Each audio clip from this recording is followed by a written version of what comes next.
Penurunan ekonomi Rusia telah dimulai, dan Moskwa sedang menghadapi banyak masalah besar.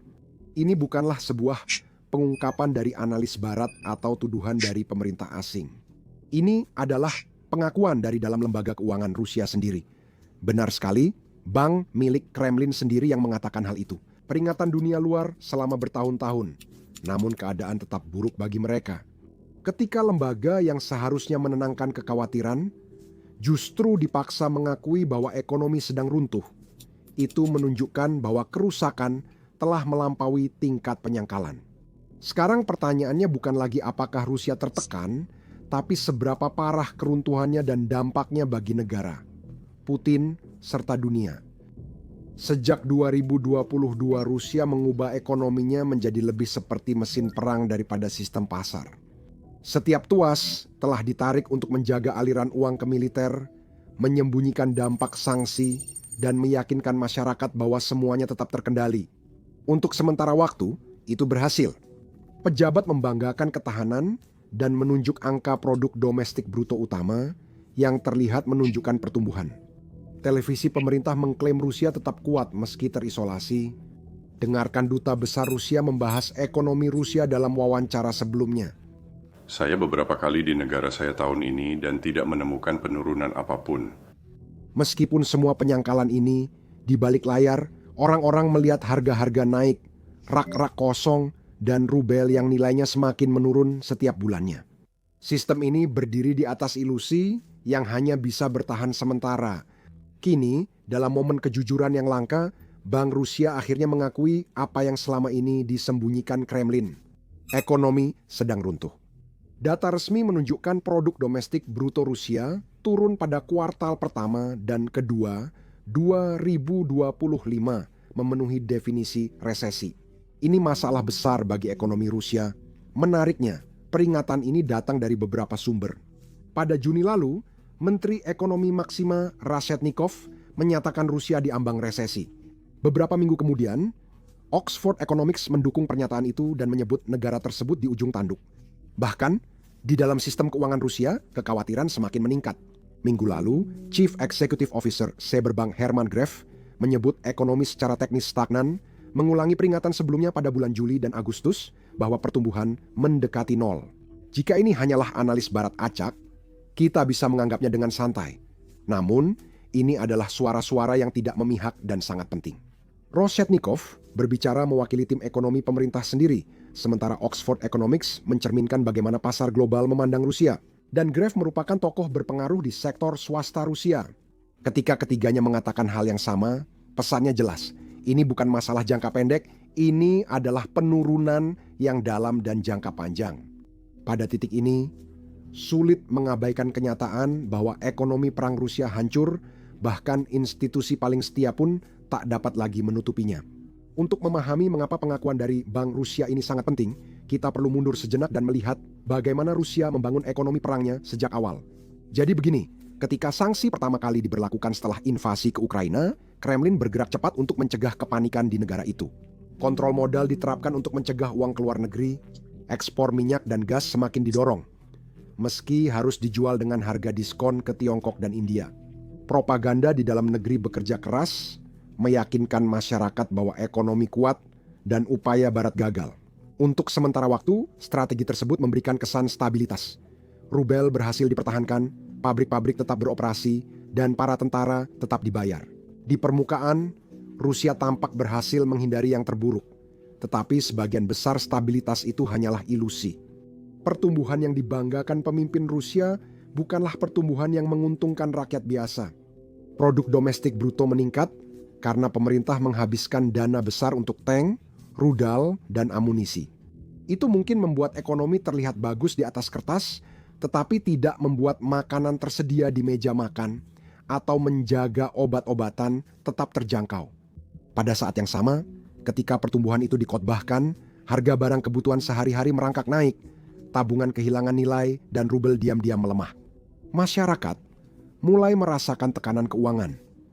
Meski pejabat mengklaim Rusia semakin kuat di bawah sanksi. Kini, bahkan Bank Rusia harus mengakui cerita itu tak bisa dipertahankan lagi. Pernyataan dari institusi seperti itu tidak dibuat sembarangan. Tugasnya menenangkan masyarakat, menunjukkan kepercayaan diri, dan mencegah panik. Jika mereka menyarankan retakan mulai terlihat, berarti masalahnya sudah terlalu besar untuk disembunyikan. Ini adalah tanda bahwa para pemimpin Rusia tahu bahwa kehancuran sedang berlangsung. Jadi pertanyaan besarnya adalah, mengapa kehancuran ini terjadi? Sejujurnya, tidak ada satu penyebab tunggal, melainkan kombinasi beberapa faktor yang secara bersama-sama telah mendorong ekonomi ke titik kehancuran. Untuk memulai, sanksi-sanksi telah menggigit lebih keras daripada yang diharapkan Kremlin. Industri kehilangan akses ke pasar barat, teknologi, dan keuangan. Eropa, dulunya pembeli utama minyak dan gas Rusia, kini telah beralih. Moskow mengandalkan armada kapal tanker tua untuk mengirim minyak ke pembeli barunya dengan diskon besar. Pendapatan tetap masuk tapi jauh lebih kecil dari sebelumnya. Tahun ini, pendapatan minyak dan gas Rusia turun lebih dari 20% dari tahun lalu menjadi sedikit di bawah 603 triliun rubel. Pada 8 bulan pertama, pendapatan Agustus turun 35% dari tahun lalu menjadi sekitar 505 miliar rubel per bulan. Itu sangat mempengaruhi anggaran. Uang dari sektor energi yang dulu digunakan untuk membayar segala sesuatu, mulai dari pensiun hingga sekolah, sekarang habis hanya untuk mempertahankan perang. Dan dengan pemerintah terpaksa merevisi perkiraan tahunannya turun hampir seperempat, intinya adalah kondisi keuangan semakin memburuk dengan cepat. Kita semua tahu bahwa sebuah ekonomi membutuhkan uang, dan dengan sangat sedikit uang yang tersedia, semuanya jadi kacau. Tapi sanksi saja tidak menjelaskan kehancuran ini. Keputusan-keputusan Rusia sendiri telah membuat keadaan jauh lebih buruk. Pengeluaran militer meningkat pesat, kini pertahanan menghabiskan lebih dari sepertiga anggaran negara. Perubahan itu tidak terjadi diam-diam. Layanan sosial, kesehatan, dan pembangunan daerah dikurangi demi produksi tank tetap berjalan. Logikanya sederhana, senjata diutamakan dibanding kesejahteraan. Ini mendukung upaya perang tapi melemahkan sektor ekonomi lain. Kesalahan ini juga pernah dilakukan kekaisaran lain dan akan kita bahas lebih lanjut di video ini. Rubel terus goyah dari satu krisis ke krisis lain. Pada 2023 dan 2024 mata uang itu beberapa kali hampir jatuh bebas. Bank sentral menaikkan suku bunga tajam untuk menghentikan kerugian. Namun ada konsekuensinya. Usaha kecil sulit meminjam, pembayaran hipotek naik, dan keluarga harus berhemat. Dengan impor dibatasi, harga barang pokok makin naik. Setiap kali rubel kehilangan nilai, hidup menjadi lebih sulit bagi rakyat Rusia biasa. Mempertahankan mata uang memang memberi waktu, tapi itu juga mencekik pertumbuhan. Ekonomi tidak bernapas, melainkan menahan diri. Ekonomi juga terpukul akibat kehilangan penduduk. Sejak perang dimulai dan mobilisasi diumumkan, lebih dari 1 juta warga Rusia telah meninggalkan negaranya secara permanen. Sebagian besar adalah anak muda, terdidik dan terampil, seperti pekerja teknologi, insinyur, dokter, dan pengusaha. Mereka pergi, meninggalkan kekosongan yang sulit diisi. Mereka bukan hanya angka di grafik, tapi tulang punggung inovasi, penggerak pertumbuhan, dan penjaga industri. Kepergian mereka membuat sektor utama kosong, menyisakan pasar kerja yang kian menipis. Pabrik kekurangan staf, pertanian kesulitan memanen, dan rumah sakit kekurangan tenaga kerja. Produktivitas turun di semua bidang. Ekonomi perang mungkin bisa terus berjalan dengan kekuatan semata, tapi tanpa orang untuk memperbaiki, membangun, dan berinovasi, pada akhirnya semuanya akan berhenti. Rusia kini mulai merasakan tekanan. Seolah itu belum cukup, korupsi makin memperburuk situasi. Miliaran mengalir ke kontrak pertahanan, membuat orang dalam menjadikan perang ini peluang bisnis. Artinya, uang yang seharusnya digunakan untuk senjata malah hilang, perlengkapan yang seharusnya untuk tentara dijual kembali atau bahkan tidak pernah dikirimkan.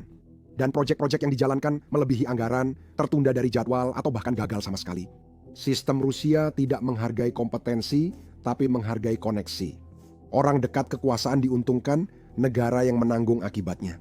Bagi Rusia, ini bukan hal baru, tapi tekanan perang membuatnya lebih merusak. Skalanya lebih besar, dan taruhannya jelas lebih tinggi. Ini pola yang dikenal mengingatkan masa akhir Uni Soviet saat korupsi dan pemborosan menyebabkan stagnasi. Dulu kerusakannya berjalan lambat, sekarang semakin cepat. Di atas segalanya, Rusia semakin terisolasi. Kremlin menunjuk pada hubungannya dengan Brazil, Rusia, India, China, South Africa, dan negara-negara yang disebut sebagai negara sahabat lainnya. Namun hubungan itu jauh lebih lemah dibandingkan yang hilang dengan Barat. Moskow kini tidak dianggap mitra strategis oleh Tiongkok dan India, hanya dilihat sebagai pemasok dengan pengaruh terbatas. Semakin Rusia mengandalkan kesepakatan yang berubah-ubah ini, makin besar ketergantungannya. Ekonomi yang dulu terdiversifikasi dan terhubung Eropa kini menyusut jadi eksportir murah, bergantung pada sedikit pembeli yang lebih berkuasa. Perubahan tersebut menyebabkan Rusia kehilangan kekuatan menentukan harga, kontrak jangka panjang, dan pengaruhnya di pasar global. Tekanan yang bertabrakan membentuk badai sempurna, dan kerusakannya kini tampak jelas. Inflasi mengurangi pendapatan rumah tangga. Warga Rusia kini membayar lebih mahal untuk makanan, obat, dan perumahan. Biaya hidup naik, upah tertinggal. Pabrik sulit memperoleh suku cadang dan bahan baku. Impor dari Barat terhenti, sementara pengganti dari Asia tidak konsisten dan sering lebih rendah kualitasnya. Industri sipil semakin tertekan karena militer mendapat prioritas utama. Pemerintah daerah, terutama di wilayah yang lebih miskin, melihat anggaran mereka runtuh. Layanan dasar dipangkas, sekolah, klinik, dan transportasi makin tertinggal, sementara Moskwa mengalihkan sumber daya untuk perang. Dan masyarakat merasakannya setiap hari di dompet mereka, di lingkungan mereka, dan dalam rutinitas mereka. Dan kenyataan seperti itu tidak bisa disembunyikan selamanya. Anda mungkin berpikir bahwa masalah-masalah ini sudah cukup bagi Rusia untuk dihadapi, tapi tidak. Alam juga memberi pukulan berat ke ladang Rusia. Cuaca buruk di wilayah pertanian utama sangat menurunkan hasil panen. Kekeringan di selatan membuat tanaman layu. Banjir di Siberia menenggelamkan ladang, dan embun beku di Volga merusak tunas muda. Gandum, jelai, dan bunga matahari panennya turun musim ini, sehingga ekspor menurun dan biaya naik. Petani harus membayar lebih mahal untuk peralatan dan bahan bakar akibat sanksi dan gejolak harga global. Sementara itu, dukungan pemerintah semakin berkurang karena pengeluaran pertahanan mengambil porsi lebih besar dari anggaran. Bagi banyak orang, harga roti naik dan sayuran makin langka. Ketahanan pangan, dulu kekuatan Rusia, kini jadi kelemahan. Sektor pertanian yang dulunya bisa menjadi penyangga guncangan ekonomi, kini justru terguncang dan gagal. Ketika apa yang menaruh makanan di atas meja mulai runtuh, segala hal lainnya menjadi lebih sulit. Selain semua masalah ini, masukkan juga sistem kesehatan Rusia yang sedang runtuh ke daftar itu. Rumah sakit di banyak wilayah kesulitan dengan kekurangan obat-obatan dan peralatan medis. Laboratorium diagnostik memakai teknologi usang, sementara operasi tertunda akibat kurangnya persediaan. Di daerah pedesaan, klinik-klinik telah tutup atau beroperasi hanya dengan staf yang sangat minim. Dokter sering bekerja keras tanpa bayaran, berusaha mengejar inflasi. Pasien dengan penyakit kronis semakin sulit mendapatkan pengobatan, dan ketika menyangkut perawatan bayi serta ibu, mereka menderita jauh lebih parah. Situasi kesehatan cukup kacau. Saat Kremlin membiayai perang, penyakit umum jadi berbahaya dan menyebabkan penderitaan bagi banyak warga Rusia. Karena itu, pengumuman Bank Rusia sangat penting. Ini bukan sekadar angka di lembar kerja, tapi pengakuan bahwa kehancuran bukan lagi ancaman yang jauh. Sudah dimulai. Selama bertahun-tahun, Kremlin mengandalkan penyangkalan, pengalihan, dan propaganda terus-menerus. Jaga agar publik tetap tenang dan narasi tetap utuh. Tapi sekarang, bahkan lembaga keuangan mereka sendiri pun sudah tidak bisa lagi mempertahankan kepura-puraan itu. Pesannya jelas. Ekonomi perang goyah, di bawah tekanannya, dampaknya meluas melampaui Kementerian Keuangan. Pertanyaannya, apa yang terjadi selanjutnya? Bagi Rusia, keruntuhan ini menunjukkan perubahan suasana hati publik. Kerusuhan semakin meningkat, ketidakpuasan semakin meluas. Citra Vladimir Putin sebagai penjamin stabilitas kini mengalami pukulan serius. Citra itu terbentuk bukan dari kemakmuran, tapi dari prediktabilitas. Jika masyarakat tak lagi yakin negara bisa menjaga stabilitas hidup, fondasi kekuasaan mulai goyah. Kehilangan kepercayaan ini sudah terlihat melalui pertumbuhan dan perluasan pasar gelap.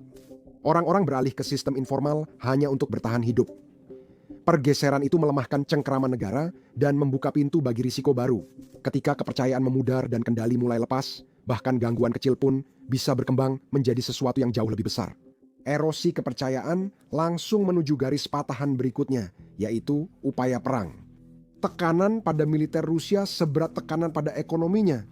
Menjaga pasokan senjata, kendaraan, dan amunisi bagi tentara sangat mahal, bahkan saat berkembang. Melakukannya saat ekonomi menyusut membuatnya hampir mustahil untuk dipertahankan. Pabrik-pabrik yang dulunya memproduksi barang sipil telah dialihfungsikan untuk membuat senjata, tetapi bahkan pabrik-pabrik itu pun mengalami kekurangan. Rusia kini sulit mengakses teknologi canggih yang sebelumnya diimpor dari Eropa dan Amerika Serikat. Chip, sensor, dan mesin presisi yang menjadi andalan peperangan modern kini sudah tidak dapat dijangkau lagi. Pengganti ada, tapi lebih lambat, mahal, dan sering kurang andal. Hasilnya adalah mesin militer yang berjalan dengan efisiensi yang menurun, meskipun tuntutan di medan perang terus meningkat. Prajurit langsung merasakan tekanan itu. Upah yang dulu terasa besar sekarang tergerus oleh inflasi, dan bahkan pembayaran upah yang kecil itu pun sering terlambat. Soal sumber daya yang bisa membuat Rusia menang, kondisinya lebih buruk. Peralatan sering usang, kurang terawat, dan persediaan sangat terbatas. Bagi yang dikirim ke garis depan, perang seolah tiada akhir, sementara kondisi keluarga di rumah makin memburuk. Kesenjangan menggerogoti moral, dan moral bukan sekadar ukuran lembut, tapi salah satu sumber daya terpenting setiap tentara. Pemerintah bisa mencetak lebih banyak uang atau merekrut lebih banyak tentara, tapi mereka tidak bisa menciptakan keyakinan akan kemenangan jika keyakinan itu sudah hilang. Masalah-masalah ini tak hanya berdampak pada tentara atau orang miskin, bahkan elit Rusia juga mengalami tekanan. Bagi mereka, tekanannya bukan lagi sekadar finansial, tapi juga psikologis. Dengan semua kekacauan yang terjadi, YouTube baru saja membuat pengumuman yang mengejutkan. Mereka membayar kreator sebesar $64 juta per hari. Kenapa? Yah, karena YouTube tidak memiliki cukup kreator. Itulah mengapa kamu melihat video di beranda yang penontonnya kurang dari 1.000, seperti yang satu ini. Tentu saja, itu bukan berarti semua orang harus mulai membuat channel, tapi kalau kamu pernah berpikir untuk memulai channel YouTube atau channel tanpa wajah, sekarang adalah waktu yang tepat. YouTube membayar kreator jutaan setiap hari, dan sekarang lebih dari sebelumnya, YouTube mendorong channel-channel baru dan kecil. Saya yakin kamu punya banyak pertanyaan soal memulai dan mengembangkan channel. Kami sering mendapat pertanyaan lewat email dari kalian. Karena itu, kami mengumpulkan semua saran YouTube kami dalam satu video YouTube gratis. Jadi, kalau kamu adalah seseorang yang tertarik untuk memulai channel YouTube sendiri, kamu bisa menonton video itu di sini di YouTube. Klik tautan di deskripsi atau kartu di layar. Oligark yang membangun kekayaan lewat pasar global kini terputus. Yacht, villa, dan rekening luar negeri mereka dibekukan atau tak bisa diakses. Di dalam negeri, mereka ditekan untuk mendanai upaya perang, bahkan ketika bisnis mereka sendiri menyusut. Beberapa dari mereka merespons dengan semakin dekat kepada Putin, berharap kedekatan dengan kekuasaan akan melindungi mereka.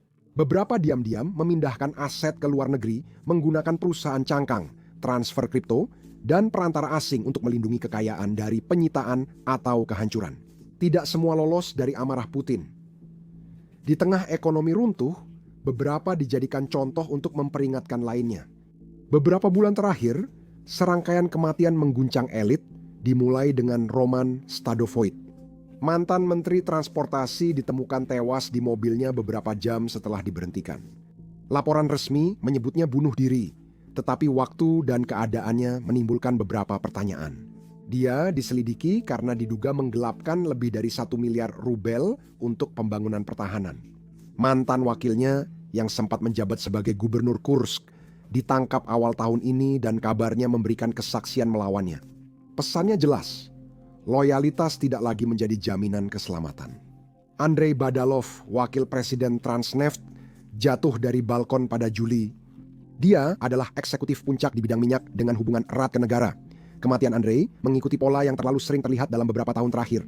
Beberapa pejabat tinggi, taipan, dan orang dalam meninggal akibat jatuh misterius, bunuh diri mendadak, atau kecelakaan tak terjelaskan. Sebagian masih diselidiki, lainnya sudah tak disukai. Kremlin membantah permainan kotor, tapi ketakutan tetap ada. Mantan pejabat menggambarkan suasana paranoia, di mana semua saling mengawasi dan tak tahu siapa korban berikutnya. Kepercayaan memudar. Ketika terjadi di tingkat atas, semuanya cepat runtuh. Jadi, dengan situasi dalam negeri yang sekarang sudah dijelaskan dengan jelas, pernahkah Anda bertanya-tanya bagaimana situasi ini memengaruhi dunia secara keseluruhan? Namun, dampak keruntuhan ini tak hanya terjadi di Rusia. Dunia telah merasakan dampak besar di pasar energi dan pangan. Ketika Rusia membatasi ekspor gas, minyak, atau gandum, harga global melonjak. Dampaknya terasa di negara jauh dari perang, menaikkan biaya pemanasan di Eropa, serta harga pangan di Afrika dan Asia. Pasar tetap waspada karena Kremlin telah menunjukkan bahwa mereka bersedia menggunakan sumber daya sebagai senjata. Semakin lemah ekonomi Rusia, semakin tidak terduga langkah-langkah tersebut. Pendapatan migas dulu memberi Moskow pengaruh dan stabilitas. Kini, dengan pendapatan menurun, energi lebih mudah digunakan untuk tekanan mendadak yang dapat mengganggu perdagangan global. Gandum dan pupuk adalah contoh lain. Rusia dan Ukraina dulu pusat pasokan makanan dunia. Perang dan sanksi mengganggu pasokan, membuat negara pengimpor khawatir kekurangan. Jika ekonomi Rusia melemah dan hasil pertanian turun, kekhawatiran bisa berubah jadi kelangkaan. Guncangan komoditas global meningkatkan inflasi di negara-negara yang sudah tertekan, seperti Eropa, Amerika Selatan, dan Afrika. Meskipun kehancuran bermula di Rusia, dampaknya meluas hingga memengaruhi kehidupan di luar perbatasannya. Kebenaran yang lebih dalam adalah bahwa kehancuran ini menandai runtuhnya sistem yang telah dibangun Putin selama 2 dekade. Kekuasaan Putin bukan soal kemakmuran atau kebebasan, melainkan menawarkan ketertiban dan janji hidup stabil meski terbatas. Kesepakatan itu sekarang telah hancur. Perang telah menghancurkan kondisi yang membuatnya tetap utuh, karena Kremlin memilih konfrontasi dan militerisasi. Tindakan mereka mempertaruhkan stabilitas negara dengan dampak sejarah yang tak bisa diabaikan. Akhir 1980-an Uni Soviet mengalami perangkap serupa. Puluhan tahun pengeluaran militer telah menguras ekonomi, layanan sosial menderita, barang konsumsi buruk, dan korupsi merajalela. Saat reformasi dicoba, sistem sudah terlalu rapuh untuk merespons. Akibatnya, kekurangan bertambah, kerusuhan meluas, dan kehancuran terjadi. Kini, pola ini terulang kembali. Sekali lagi, pengeluaran perang telah menguras perekonomian, dan sekali lagi, korupsi serta salah urus menggerogoti efisiensi. Masyarakat kembali diberi janji kosong saat pemimpin mengejar kekuasaan di luar negeri. Beberapa orang berpendapat bahwa Rusia lebih tangguh dibandingkan Uni Soviet dulu, bahwa Rusia telah beradaptasi dengan sanksi dan membangun hubungan baru dengan Asia. Kekuatan memang relatif. Ekonomi yang hanya bergantung pada penjualan minyak diskon ke sedikit pembeli bukanlah ekonomi tangguh. Itu ketergantungan, dan ketergantungan menimbulkan kelemahan. Mitra-mitra yang diandalkan Rusia, seperti Tiongkok, justru diuntungkan oleh kelemahan tersebut. Mereka membeli energi murah, memperoleh pengaruh, dan menganggap Rusia sebagai mitra junior, bukan setara. Itu bukanlah stabilitas, itu adalah kemunduran perlahan di bawah permukaan. Yang terjadi selanjutnya bukan hanya soal anggaran dan kekurangan, tapi juga bagaimana orang mulai berpikir saat tanah terasa kurang stabil. Setiap tahun, orang Rusia sudah terbiasa dengan kesulitan, tapi bahkan ketahanan pun ada batasnya. Awalnya, orang-orang berhemat, mengandalkan keluarga, dan mencari cara mengatasi kekurangan. Setelah bertahun-tahun mundur, frustrasi mulai masuk ke kehidupan pribadi. Ini menjadi bahan pembicaraan pelan-pelan di dalam kereta, keluhan di koridor tempat kerja, atau kekhawatiran yang dibagikan antar orang tua yang melihat semakin sedikit peluang untuk anak-anak mereka. Ketidakpuasan seperti ini jarang muncul sebagai protes atau berita utama. Hal itu tumbuh perlahan dan tak terlihat, hingga suatu hari menjadi jelas. Tekanan tenang ini bukan hal baru. Sejarah memberikan pengingat yang menghantui. Uni Soviet tampak tak tergoyahkan sampai saat akhirnya runtuh. Hari ini, Rusia runtuh bukan dalam damai, melainkan saat berperang. Perang ini menguras sumber daya penting bagi kelangsungan negara. Kombinasi tersebut sangat berbahaya. Kelemahan dalam negeri dan konflik luar negeri saling tarik-menarik, memperbesar ketidakstabilan. Dan ketidakstabilan mengarah pada pertanyaan yang bahkan lebih berbahaya. Apa yang terjadi setelahnya? Sistem yang berpusat pada satu orang jarang memberi ruang transisi. Putin memerintah seakan tak ada hari esok, padahal hari esok pasti datang. Tanpa penerus jelas dan institusi kuat, Setiap perubahan jadi perjudian. Para elit menyadari ini. Mereka diam-diam bermanuver, saling mengamati, tak tahu siapa yang akan bertindak dulu. Orang biasa pun merasakannya. Kegelisahan akibat mengetahui masa depan terasa mengancam meski tak terucapkan. Tidak adanya rencana bukan berarti stabilitas. Itu berarti ketika perubahan datang, perubahan itu akan datang secara kacau. Inilah sebabnya pengumuman Bank Rusia sangat penting. Itu bukan hanya grafik inflasi atau pertumbuhan, tapi pengakuan bahwa ceritanya tak lagi sesuai kenyataan. Bagi rakyat Rusia, ini menegaskan perjuangan sehari-hari di dompet dan rumah mereka. Bagi elit, ini memberi sinyal buruk bahwa sistem perlindungan mereka sedang goyah. Ini jadi pengingat bagi dunia bahwa keruntuhan Rusia tak akan terbatas di perbatasannya saja. Keruntuhan ekonomi, gejolak politik, dan tekanan militer di negara berkekuatan nuklir selalu berdampak keluar. Itulah sebabnya taruhannya hari ini sangat tinggi. Rusia kini menghadapi ketidakpastian besar.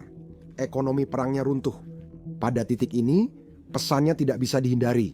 Rusia tidak lagi berdiri di tepi krisis. Negara itu sudah berada di tengah-tengah krisis. Angka-angka sedang anjlok, bank-bank mulai membunyikan alarm. Bahkan pejabat yang biasa menutupi kenyataan pun mengakui ekonomi sedang tertekan hingga puncaknya. Bagi rakyat Rusia, ini bukan sekadar perdebatan. Ini berarti harga naik, pekerjaan berkurang, dan kekhawatiran akan masa depan. Bagi Kremlin, ekonomi tak lagi bisa dikendalikan hanya dengan slogan dan tindakan darurat. Lalu, akan kemana semua ini? Pilihannya sedikit dan tidak ada yang mudah. Yang bisa diharapkan Kremlin hanyalah menambal retakan-retakan itu sekadar cukup untuk menunda keruntuhan total. Mungkin dengan lebih banyak utang atau makin bergantung pada Tiongkok. Mengulur waktu bukan solusi, hanya memperpanjang masalah. Rusia kemungkinan akan mengalami stagnasi panjang tanpa kehancuran atau pemulihan, hanya perlahan merosot. Upah stagnan, harga naik, orang beradaptasi, akhirnya meledak. Dalam skenario terburuk, ekonomi hancur, rubel anjlok, bank tutup, dan kekacauan terjadi. Protes meluas ke jalan, Kremlin merespons keras di dalam dan luar negeri.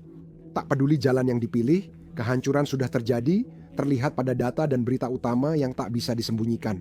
Itu ada dalam kepanikan diam-diam di antara para elit yang tiba-tiba menyadari bahwa sistem tempat mereka membangun kekayaan mereka mulai lepas dari kendali mereka.